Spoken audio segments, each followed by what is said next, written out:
a lot of heat. I've been defending the Patriots. I said a couple years ago when they moved off Tyreek Hill, they became the Patriots. They wouldn't be the fireworks show. It was like you guys losing Moss. You're not going to score 50. You're going to have to be more efficient. You have to be smarter. You have to be even better situationally. Randy Moss or Tyreek Hill give you those free touchdowns over the top and those 2-play drives. Those are over. I think they manipulate. I think they leverage. I think they're smart. I don't think, all this rig stuff's nonsense. But I will say Mahomes and that out of bounds stuff where he stops, I don't love that. I don't love that. What do you make of the late hits and the controversy that the league is protecting Mahomes? What do you make of all of it? Well, there's an aspect that I don't like about some of these defensive rules. I think I've been pretty outspoken, not just on broadcast, but just in general over the last bunch of years. And before a quarterback's out of bounds, you hit them, and it's the reality for me is offensive players need to protect themselves. And if they're running full speed and the defenders are coming up, the intent is to create. The only way to turn the ball over is to create force. Right. You're not going to blow on the football and going to knock its way out of a running back's hands or a quarterback's hands. You got to go in there with force and knock it out. You're trying to create turnovers. You're trying to disrupt the passer. You're trying to dislodge the ball. The only way to do that is with force, and there needs to be an aggressiveness to doing that. When quarterbacks become running backs and they're out of the pocket, they should lose their protection. And we are, in essence, we're trying to protect the quarterbacks, but coaches are calling more quarterback runs than ever in the history of the game. So who's protecting the quarterback? We're trying to say the referee should do it. I believe if you're an offensive player and you can't protect yourself, or you're a defensive player and you can't protect yourself, if you're a D lineman and you're engaged in a block, no one can come and clip you, that's a chop block. That's well known. Everyone agrees with that. If you're defending your own block, they got to get you on the ground somehow. If you're running with the ball, you should protect yourself. If you don't want to get hit, you can go down. You can run out of bounds. But you can't, in essence, have the defensive player come in at half speed and then you run over the defensive player because he's afraid of getting a penalty. And I think it's just a disservice to the game. It's something that I would hope that people would really address and say, not that anyone's trying to take advantage of the rules, but they've just gone to a point where it does impact the quality of the game. I was on my social media and I was watching Ronnie Lott. And who's the greatest safety? Ronnie Lott. Why? Because he brought a force to the game that if you were catching the ball over the middle, he was going to force incomplete passes. And if the quarterbacks made bad reads, that's how the game got taught. Now there's no repercussions for quarterbacks making poor reads, making poor decisions out of the pocket. So I think overall, in my opinion, that needs to be seriously looked at. What is going on, y'all? It's Coffee back at it, and here we are, the NFL's version of the Final Four. Bills, Chiefs, Eagles, Commanders over there in the NFC. Comment your predictions. What up, Donna? It could be our two squads. Bills versus the Eagles in the Super Bowl. That would be lit, man. But we got so much to get to here, and y'all guessed it, right? We're talking first what Brady was talking about there, and you heard him mention Ronnie Lott, man, legendary player. And you see some of the clips, Ronnie Lott, man, just doing what he did, man, laying out hit sticks, pause, before hit sticks were a thing, right? Obviously, that's Madden terminology, man. It was a cool implemented thing in the game that gave it a little bit more of a real feeling on defense, right? Like Brady was saying, you got to create force to cause turnovers. You're not going to go in there and whiff pause on a quarterback or a receiver running back and they're going to cough the ball up and you're going to get a takeaway. No, you got to hit, right? And obviously player safety and all that, we understand it, right? You don't want to see helmet to helmet hits. You don't want to see this hip drop tackle unless it's the Chiefs. They seem to be allowed to get away with it, as I'm sure a lot of people saw a lot of this stuff being discussed from that divisional win they had over the Texans. D'Amico Ryan even coming out and saying, hey, it was us versus everyone, right? Not just the Chiefs. I don't believe he flat out said the officials, but we knew what it was. We knew what the man was saying. And I want to know what y'all think about all that. You know, what Brady's saying. I see some people reacting and saying, man, isn't it so funny to hear Brady saying this stuff when he's the one that got all this going? All these rules were meant to be put into effect to protect guys like Brady, the poster boys of the NFL, right? But when you watch this clips, you'll see a lot of different stuff playing on the screen, guys. All the different imagery and highlights and stuff like that. Some of the iffy, questionable calls from the Texans-Chiefs game.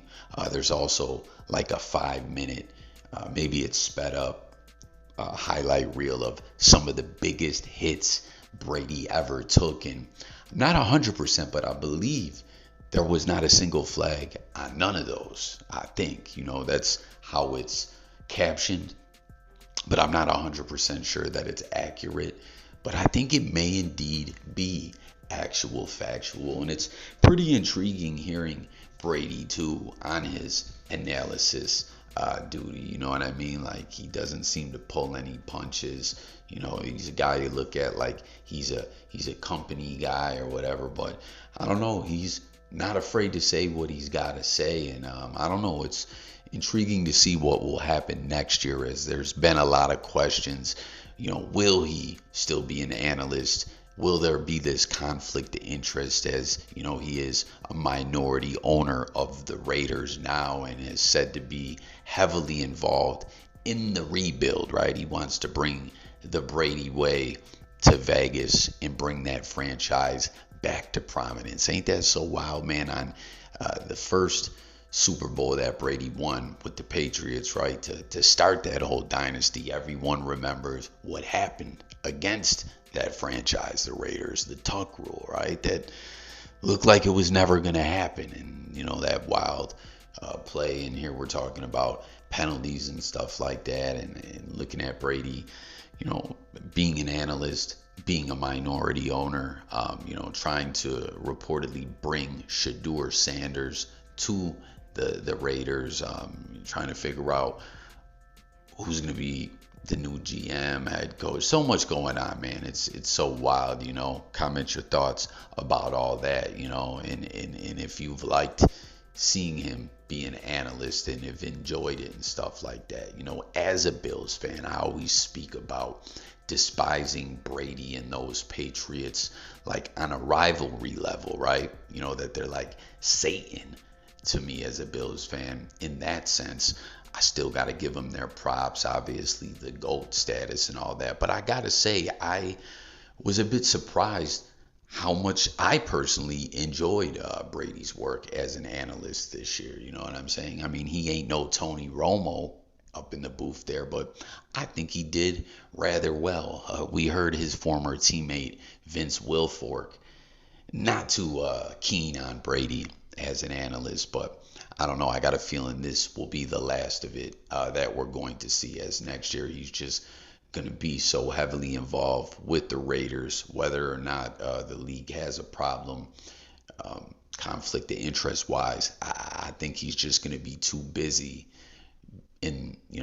his ownership capacity, his hands-on working with the team capacity. I don't think we're going to hear too much from him on his analyst vibes or whatever. But for real, do you think that game was some bull-ish? And you heard him and Cowherd speaking about some of these calls and the way offensive players have to protect themselves, and the fact that more quarterback runs are being called than ever, and the way the rules are going and being implemented is ruining the integrity of the game. Do you think that is indeed true, and do you think that was an actual factor in that game? Obviously they laughed off the whole rigged discussion, but you did hear him say like, hey, it is ruining the game. So comment and let me know your thoughts about all that. Ronnie Lott, right? Did he really lose a finger out there, or is that just the legend of Ronnie Lott? I know he broke his tibia or fibia once in a game and played the rest of the game out, man. That dude was something special. You guys remember Adrian Wilson, I think his name was, who also, who did he play for? The Cardinals.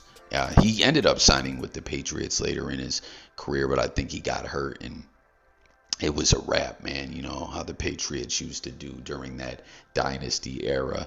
They always were drafting good talent and everything like that, but they definitely paid attention to the waiver wire and who got cut and who was available, and never missed on an opportunity to bring a solid veteran to New England. You know what I mean? We even saw it with, what's his name, that hard-hitting linebacker from the Steelers. What was his name again? I'm drawing a blank at the moment, man. But I don't know. Tap in with your thoughts all about that. But now we got to get into talking about this big game, my Bills versus the Chiefs. Again, drop your comments, your predictions, your thoughts, as well as the NFC Championship game as well over there. You know what I mean? We got 1 and 2 in the AFC. Bills, Chiefs, who else would it come down to? You see all the different stats and everything like that popping up on the screen as far as that whole head-to-head matchup. I believe it's 5-5, Allen versus Mahomes. And, you know, we made easy work of the Chiefs in Buffalo, Orchard Park, the 7-1-6 this season. There was no Mahomes magic. We drew up an outstanding strategy as far as the game plan defensively, and it was a wrap. You know, there was no Mahomes magic in the end. Josh Allen had damn near the play of the season on that, 4th and 2, running like 20 yards to the house, and then they're down 2 scores when they get the ball back, and Mahomes is feeling the pressure and turns the ball over again, throws a pick to ice the game. I'm very intrigued to see what the Bills dial up defensively. You know what I'm saying? That there's been something very interesting we've been doing offensively with Joe Brady, the offensive coordinator, who once again last year, you know what I'm saying, when the Bills had their struggles, once the call was made after that just horrific loss on that holiday to the Broncos, they said, yo, this offensive coordinator that I'm not even going to name, he's a buster, he's a bozo, we got to get him up out of here. And Joe Brady came to Buffalo, and you know, the Bills rallied around him, and he has helped make Josh Allen a better quarterback, and I've really felt like he's been the Bills' secret weapon. You know what I'm saying? Josh has stepped his game up and became a little less overzealous, right? You know, like there was a play last week where he got jammed up on like the 1 or 2. We ended up taking the 3, and you know, that was basically it. But it looked like he was going to pitch the ball back. You know what I'm saying? But he didn't. You know, he didn't get ahead of himself. And I feel like Brady is connected with him in a way to be like, Josh, don't put the cape on when you don't have to put the cape on. You know what I'm saying? But he's also done a great job in dialing up different looks for the offense. That's something that I've been speaking about with my commentary ever since we've clinched the playoff spot. I feel like Brady started calling more of like a vanilla offense. Basically like, hey, I'm not going to show you our real rabbit in the hat, ace up the sleeve playbook. I'm not going to really show you what we really got in store for y'all unless we need to dig into there. Like against the Broncos, you know what I'm saying? And in this game against the Ravens, right? They ran the ball with Cook a lot. They stayed pretty, I don't want to say basic, but just didn't dial up any real crazy stuff and open up the playbook and show what kind of formations and patterns and stuff like that they were going to have the receivers running until we need to. You know what I'm saying? And, you know, it's worked. It's been like, we're just going to show you a bunch of nothing until we need to show you something. You know what I mean? Because obviously everyone watches film. It is what it is. Like, I don't know. That's really what I felt like Brady has done, is just really helped Josh shine and just really been incognito with the game plan, you know, and we don't dive into it until we need to. And, you know, this week, though, I think things are going to be a little different. I think the Bills are going to try to come out the gate sprinting, you know, whether that's defensively or offensively on one side of the ball. I think that we're going to see Buffalo striking first, striking fast, and striking hard. Pause, comment, and let me know what you think about it all, your predictions on the games, all that. Like I said, the NFC games, everything, you know, what Brady was talking about, all this penalty talk. But speaking of Josh Allen and Joe Brady, right? And comment anyone out there as well if you're surprised that Joe Brady's name hasn't came up in the coaching carousel as a candidate. You know what I mean? Obviously, he's still keyed in on winning this Super Bowl. You know, if any franchises were trying to reach out, I'm sure he's probably like, listen, I'm trying to win a Super Bowl right now, so kick rocks and get at me later, B. You know, but how about this? Bills finalists for Associated Press Awards from the 2024 season. AP Most Valuable Player Josh Allen named as a finalist. You know, a lot of individuals, myself included, felt that it was coming down to Josh and Lamar.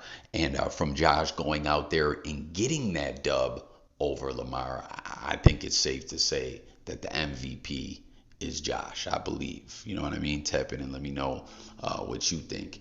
AP Assistant Coach of the Year, Joe Brady. I mean, I think he deserves it for sure. Comment and let me know if you concur with my assessment there as well. And AP Comeback Player of the Year, Damar. Now, a lot of people were shocked to not see Damar win that award last year. I believe Flacco won it. You know, a lot of people thought he was a shoo-in because of the horrific, tragic situation that we saw play out there. But he didn't really play that much last year. But this year, man, he's really been making some plays, man. And it's cool to see him up there, you know, in the finalists as far as the AP is saying. And I don't know. I think Allen, Brady, and Damar should win all these awards, and I think they very quite possibly well will. You know what I mean? But at the end of the day, I'm not really that much concerned about these awards, as I'm sure most of these individuals aren't. You know what I'm saying? They're trying to get that ring, that Lombardi trophy, and we're so fucking close. I just can't wait, man. So there you have it. Bills, Chiefs, Josh versus Mahomes, all this stuff about these awards, the game planning, the playoffs thus far, your predictions, and you know what Tom Brady was talking about as well. There we got Tom Brady, Joe Brady, you know. But let's discuss it all. Go Bills! What an exciting season this has been. And I thank you guys for watching. So subscribe to the channel. Look forward to hearing everyone's thoughts, take, and opinion in the comments. Go Bills, and I'm out of here. Peace.